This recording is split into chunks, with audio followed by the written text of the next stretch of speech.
നമസ്കാരം. ശ്രീഭദ്ര ജ്യോതിഷം ചാനലിലേക്ക് എല്ലാ പ്രിയപ്പെട്ട പ്രേക്ഷകർക്കും സ്വാഗതം. ഈ ചാനലിൽ നമ്മളിപ്പോൾ ചർച്ച ചെയ്യുന്നത് ഈ 2025 വർഷത്തെ വിഷു ഫലങ്ങളാണ്. ഓരോ നക്ഷത്രക്കാരുടെയും വിഷു ഫലങ്ങൾ. ഈ പരമ്പരാഗതമായിട്ട് ജ്യോതിഷത്തിൽ പറയുന്ന ഒരു കാര്യമാണ് വിഷുഫലം. കാലാവസ്ഥയെയും വ്യക്തിപരമായ അനുഭവങ്ങളെയും ഒക്കെ സ്വാധീനിക്കുന്ന ഒരു കാര്യമായിട്ടാണ് മേട വിഷു സംക്രമം നമ്മൾ പറയാറുള്ളത്. പിന്നെ അതൊരു ആചാരത്തിൻ്റെ ഭാഗവുമാണ്. അപ്പോൾ ഇന്ന് നമുക്ക് മകയിര നക്ഷത്രക്കാരുടെ ഫലമാണ് നോക്കാനുള്ളത്. അപ്പോൾ അതിനെപ്പറ്റി നമുക്ക് പറയാം.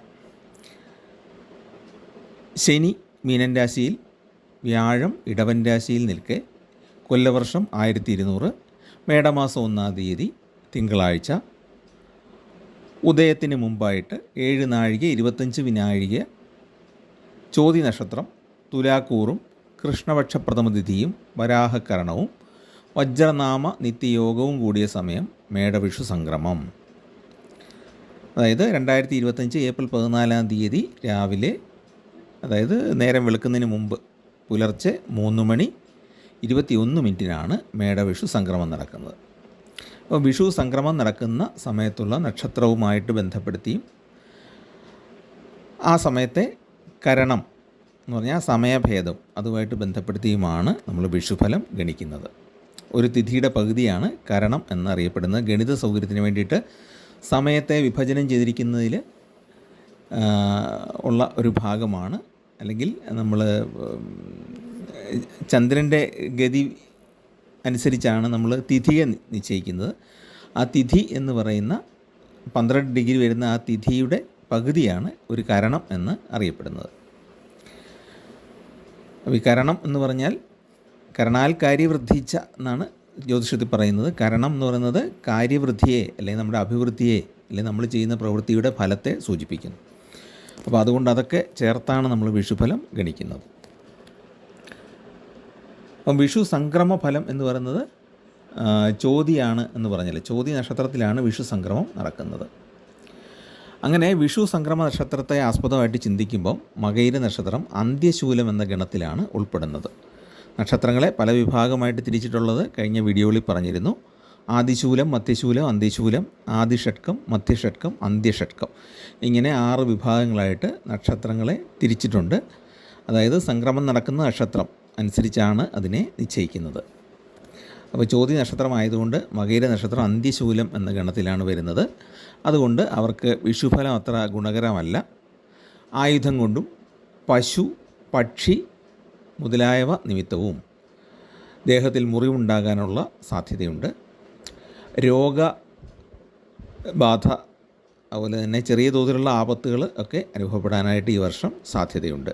വിഷുഫലം എന്ന് പറയുന്നത് ഒരു വിഷു മുതൽ അടുത്ത വിഷു വരെയുള്ള കാലഘട്ടത്തെ ആണ് സൂചിപ്പിക്കുന്നത്. അപ്പോൾ ഇങ്ങനെയുള്ള ചില ബുദ്ധിമുട്ടുകൾ ഉണ്ടാകാം. പലപ്പോഴും കാര്യതടസ്സം ഉണ്ടാകാം, ദുഃഖം, മനക്ലേശം എന്നിവ അനുഭവപ്പെടാം. ചില കാര്യങ്ങൾക്കൊക്കെ നമ്മൾ അടിയന്തരമായിട്ട് പോകുമ്പോൾ തടസ്സങ്ങൾ സൃഷ്ടിക്കപ്പെടാം. അലച്ചിൽ വർദ്ധിക്കും, തൊഴിൽപരമായിട്ട് ബുദ്ധിമുട്ടുകൾ ഉണ്ടായേക്കാം, സഹപ്രവർത്തകരിൽ നിന്നുള്ള സഹകരണ കുറവ് മനസ്സിനെ വിഷമിപ്പിക്കും. ഇവർക്ക് ജാതകവശാൽ നല്ല സമയമാണെങ്കിൽ മാത്രം കാര്യങ്ങൾ സുഗമമായിട്ട് മുന്നോട്ട് പോകും. ജാതകവശാൽ ദോഷമാണ് വരുന്നതെങ്കിൽ, അല്ലെങ്കിൽ ദശാകാല ദോഷമുള്ള സമയമാണെങ്കിൽ ഈ വിഷുഫലം കൂടെ മോശമായിട്ട് വരുമ്പോൾ അവർക്ക് കൂടുതൽ ബുദ്ധിമുട്ടുകൾ അനുഭവപ്പെടും. ജാതകത്തിൽ ഗുണകരമായിട്ടാണ് ഈ കാലമെങ്കിൽ അധികം ബുദ്ധിമുട്ടുകളില്ലാതെ മുന്നോട്ട് പോകാം.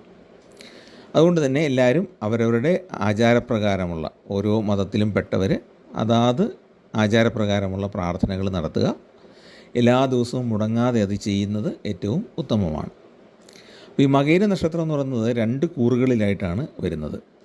ആദ്യത്തെ പകുതി ഭാഗം ഇടവക്കൂറിലും രണ്ടാമത്തെ പകുതി മിഥുനക്കൂറിലുമാണ് വരുന്നത്. ഇതിൽ ഇടവക്കൂറുകാരെ സംബന്ധിച്ചിടത്തോളം അവർക്ക് ഗ്രഹങ്ങൾ നിൽക്കുന്ന സ്ഥാനം കൊണ്ട് ഫലം അനുകൂലമാണ്. അതുകൊണ്ട് വലിയ ബുദ്ധിമുട്ടുകൾ ഉണ്ടാവില്ല. ശത്രുക്കളുടെ ഉപദ്രവം കുറയും, ജോലിയിൽ നല്ല പ്രകടനം കാഴ്ചവെക്കാൻ സാധിക്കും, സഹപ്രവർത്തകരുടെ സഹകരണം ഉണ്ടാകുകയില്ല, എങ്കിലും അവനവൻ്റെ ജോലി കൃത്യമായിട്ട് ചെയ്ത് മുന്നോട്ട് പോകാൻ പറ്റും. ഔദ്യോഗിക യാത്രകളും അതുപോലെ തന്നെ ഔദ്യോഗിക പ്രവർത്തനങ്ങളുമൊക്കെ ശാരീരിക പ്രയാസങ്ങൾ ഉണ്ടാക്കിയേക്കാം. കടബാധ്യതകൾ പരിഹരിക്കാൻ കഴിയും, അത് വളരെ ഗുണകരമാണ്. കേസുകളിലും മറ്റും വിജയവും സിദ്ധിക്കാൻ സാധ്യതയുണ്ട്. ഏതാണ്? മകയിരത്തിൻ്റെ ആദ്യ പകുതിയിൽ ജനിച്ചവർക്ക്. വിദേശയാത്രയ്ക്ക് അവർക്ക് യോഗമുണ്ട്. മിഥുനക്കൂറിൽപ്പെട്ട മകയിരം രണ്ടാം പകുതിക്കാർക്ക് വിഷുഫലം ഗുണകരമല്ല, അതുപോലെ ഗ്രഹങ്ങളുടെ സ്ഥാനം കൊണ്ടുള്ള ഫലവും അത്ര ഗുണകരമല്ല. പ്രവർത്തന രംഗത്ത് ഒരു മാന്ദ്യം അനുഭവപ്പെടാനുള്ള സാധ്യതയുണ്ട്. വ്യാപാരത്തിൽ കാര്യമായ മെച്ചം ഉണ്ടാകാൻ ഇടയില്ല. വലിയ ദോഷമില്ലാതെ പോകും എന്ന് മാത്രം.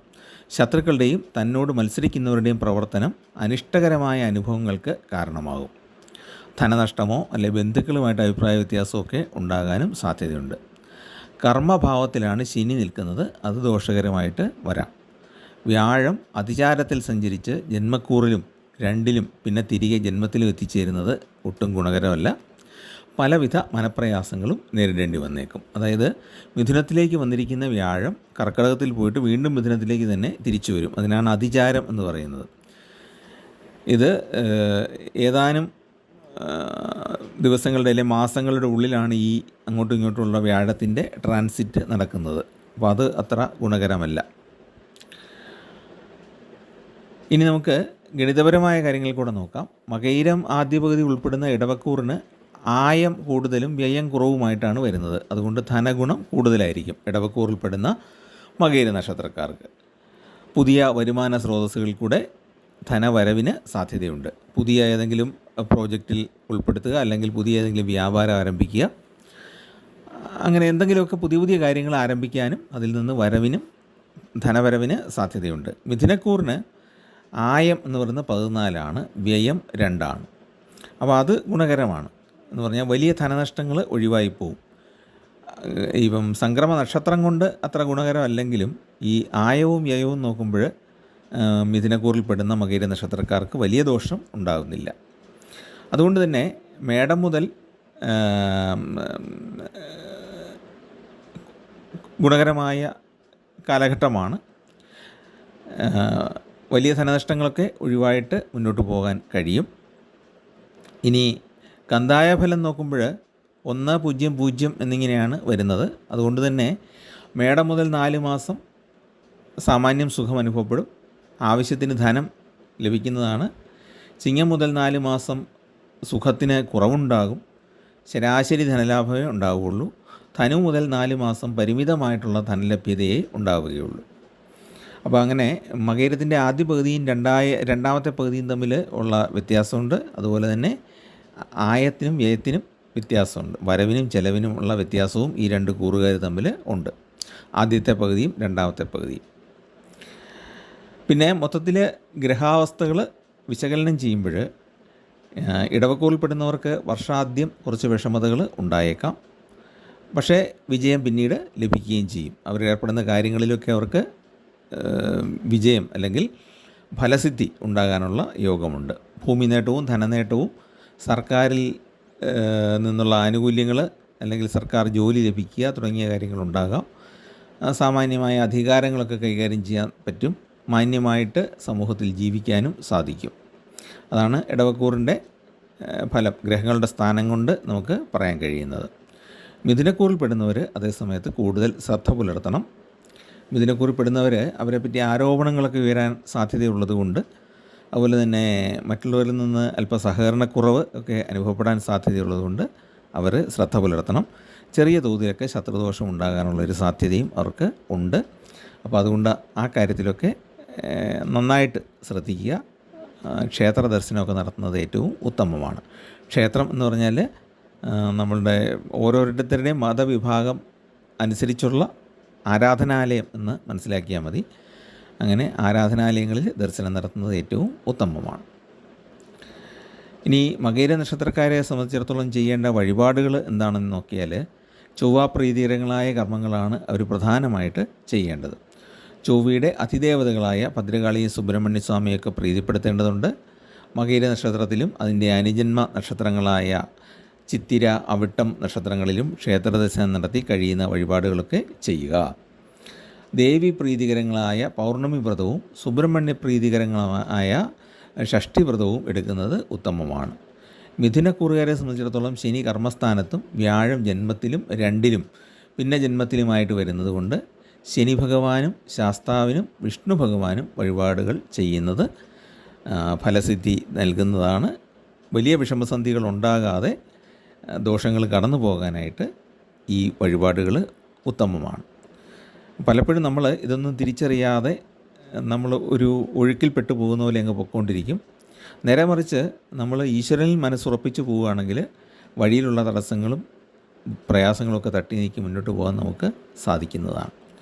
അപ്പോൾ ഇതാണ് മകയിരം നക്ഷത്രക്കാരുടെ 2025 വർഷത്തെ വിഷു ഫലമായിട്ട് നമുക്ക് കാണുന്നത്. അപ്പോൾ ചാനൽ ഇഷ്ടപ്പെട്ടെങ്കിൽ ഒന്ന് സബ്സ്ക്രൈബ് ചെയ്യുക, നിങ്ങളുടെ പരിചയക്കാർക്കും ബന്ധുക്കൾക്കൊക്കെ ഒന്ന് ഷെയർ ചെയ്ത് കൊടുക്കുക. എല്ലാവർക്കും നന്മയുണ്ടാകട്ടെ എന്ന് പ്രാർത്ഥിക്കുന്നു.